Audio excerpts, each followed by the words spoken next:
So what now I want to do is hand over to Dame Mary Fagan, who has some very exciting news about the plans for the new hospice, and without whose support we would not have been able to do a number of things that I've talked about.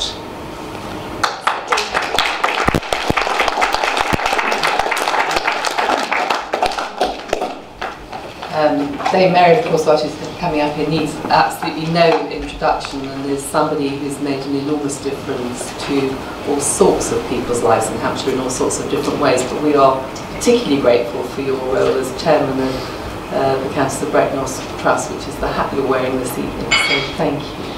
Thank you. Well, Chairman, ladies and gentlemen, thank you for inviting me to be here this evening, because it gives me an opportunity to say thank you to all our doctors, consultants and staff in the hospice. And that means all the staff, the nursing staff, all the volunteers, the gardeners and everybody who works within the hospice. And often I see some of our domestic staff. They've always got a smile for everybody. And I think that's what makes it such a happy place. And I'm very pleased that the Commission decided to make it outstanding. I could have told them that years ago. It is outstanding. And as you know, can you hear me there? I'm not really facing you. Should I come round there? Yes.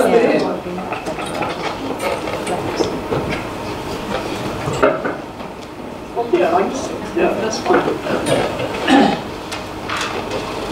Thank you.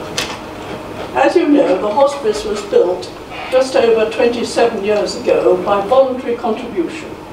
And it is, as Dame Lara said, a very happy place.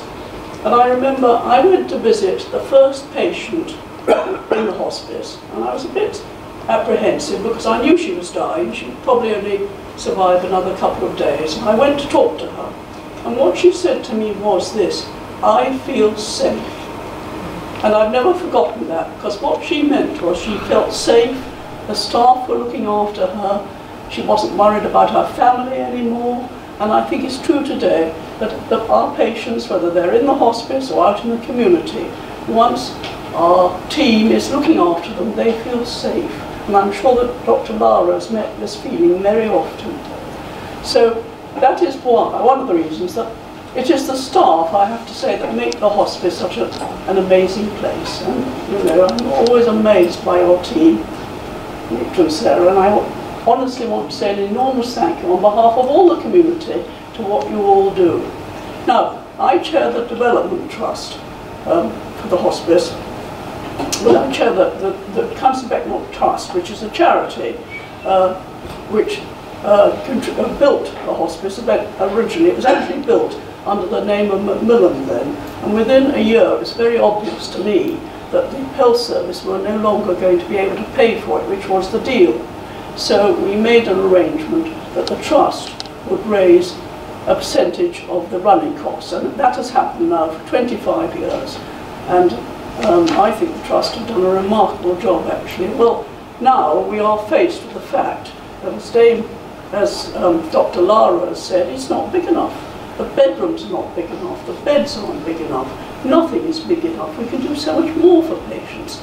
As you say, they come in and they can go home.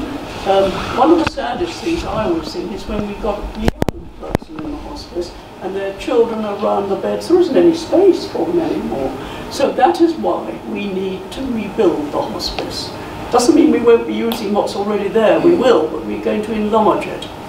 And this is where everybody comes in. About 6 weeks ago, I launched the appeal for £6 million. We have just over 3 million already, which is made up of donations and from our trust, which of course was made up by donations in the first place. So we're now faced with having to find £6 million.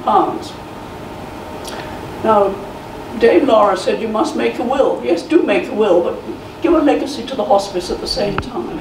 It's very important that, and we do get a lot of legacies. They might be for very small amounts, but every tiny amount adds up. We had a legacy this week actually for the hospice, which is lovely. I don't know, do any of you look on Just Giving and see what people say about the hospice? Well, you should. It's absolutely amazing what people say. They run all sorts of events, Just Giving, but we get an enormous amount in donations as a thank you to the hospice team, and I'm always amazed by some of the remarks people make, and I just think it's lovely. So that's the way we get some of our money. But we've got to raise just under another 3 million, and so I hope that the community will do what it's always done and somehow raise the money. And there's all sorts of things happening, and there's all sorts of different ways you can do it. We're going to give a prize actually for the most original way of raising money, and it'll be very interesting to see what it is. As long as it doesn't involve me, I don't mind. But it is the jewel in the crown, I think you have to admit, of the health service, and always has been, because we have fantastic staff, there's a wonderful, happy atmosphere, and it's just a very, very special place, and I think that Hampshire and Andover are particularly lucky to have it. But of course, as you know, we go right to Winchester, right down to Eastleigh, so it's covering a big area. And I think we've been very lucky to have had the support, as you can see, of the Duchess of Cambridge. Her picture is there, and she's written this letter of support for us. And I think if I can read one paragraph out of it, it says it all. And I think it's very interesting how much she understands about hospice care.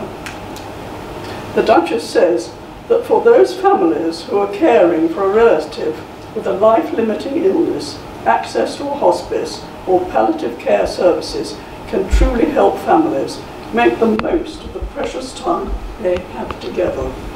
It is so important to ensure that every family who needs it can have access to this support, and that is why we need 6 million, so that we can give access to everybody. So I've covered in about 5 minutes why we need 6 million. Dr. Lara has given, I thought, a magnificent talk and explanation about what hospice care is all about. It's not just being in the hospice, it's about every part of dying. Two things, life, birth and death. Very similar, it's all part of life in many, many ways. So please be ambassadors for the hospice, raise money for the hospice, because if we don't get the 6 million, we're not going to have all these lovely new bedrooms, which we desperately need. I mean, you try and get a big bed, you almost have to put it upside down, don't you? That's not very good for the patient, really. So please support the appeal, do what you can in all sorts of different ways, and I hope, all being well, that we may start building in the new year. Whether we'll finish building is quite another matter. But once we've got it started, I hope at least something will happen, even if we have to build it ourselves. So I'd love to answer any questions about the appeal or anything else if you want me to. But thank you for giving me an opportunity, above all, to say thank you and support the appeal. Thank you. In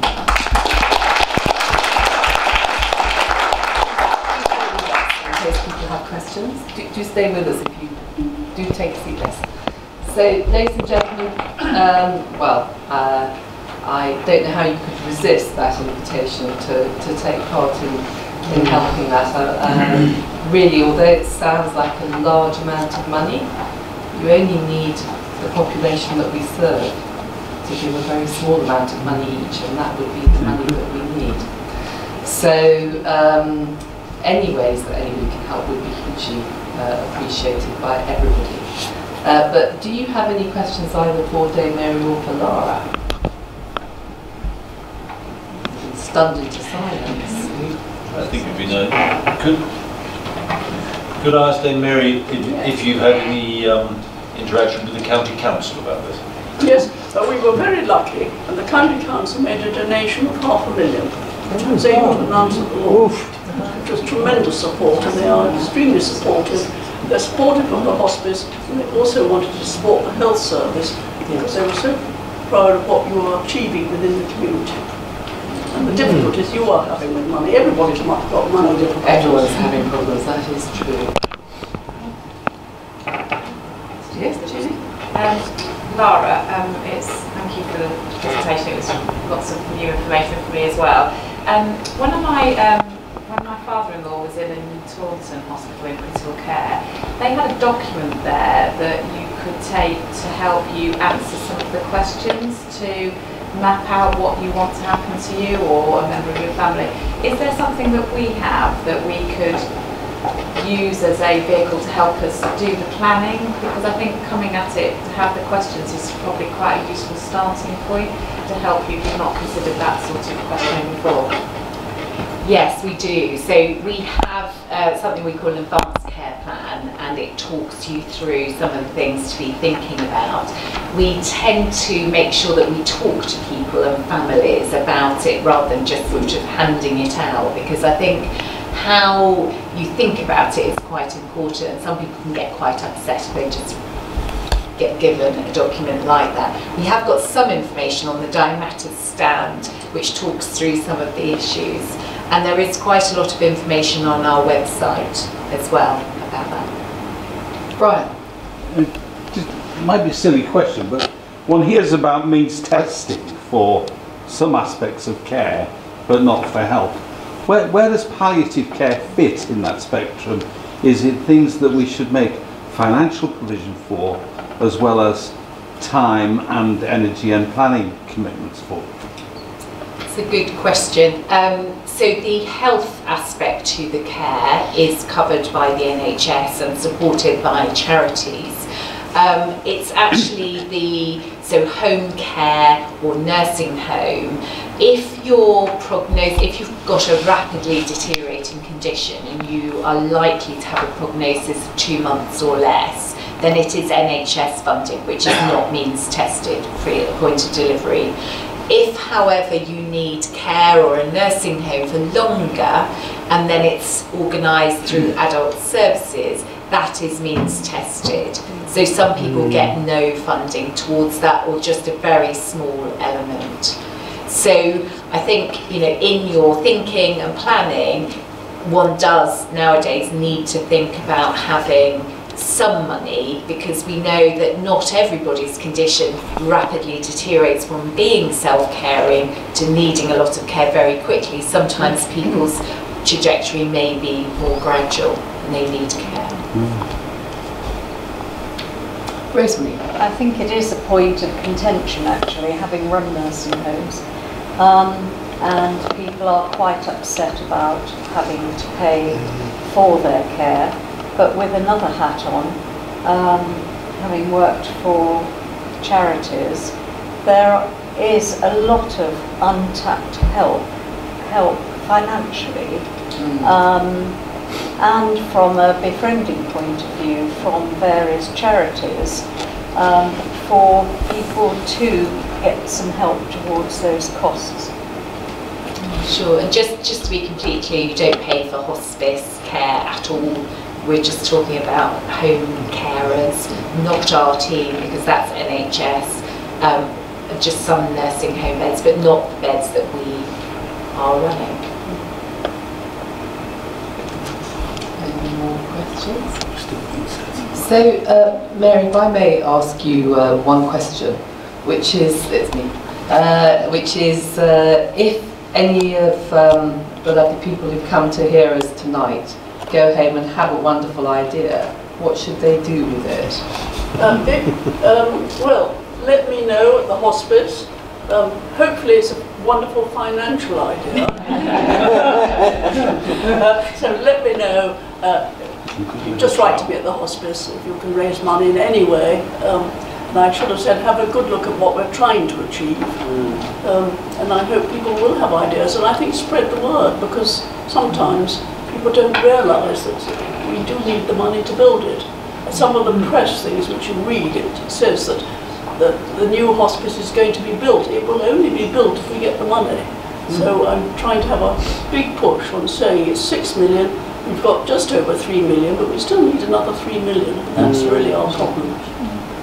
So if all of you could use your networks out there in the community to help, as I say, it wouldn't take very much from everybody to... I think it's very important when you say 3 million, people think, oh well, I can only give so many pounds. Does that make any difference? But it does make a difference. Every single pound makes a difference, and that's terribly important. And don't forget, if people are giving money, we then get gift aided as well. So it does, government, we get another 22%, I think it is. Yes, it's very important. But Rosemary. spread the word. That's the Thank you. Rosemary. Yes. Are you going to have any posters or anything? Because, as my friend says, you know, we could put them around the villages. Yes. posters. Mm. Yes. Flyers, see me, I've got 40. Here's one I made earlier.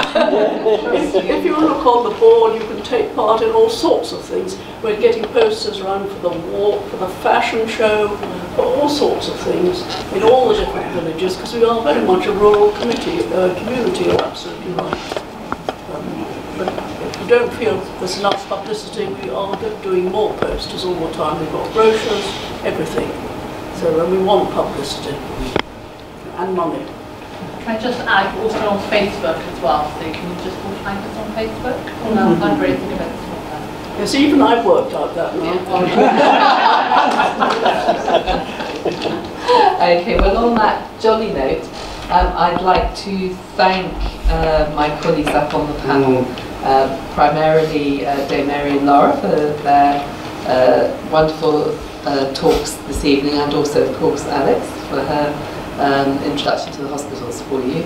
I'd like to thank you all very much for coming, and I wish you a safe journey home and hope to see you all again soon. And do send us some ideas of what you might do to help us build this hospice. Thank you.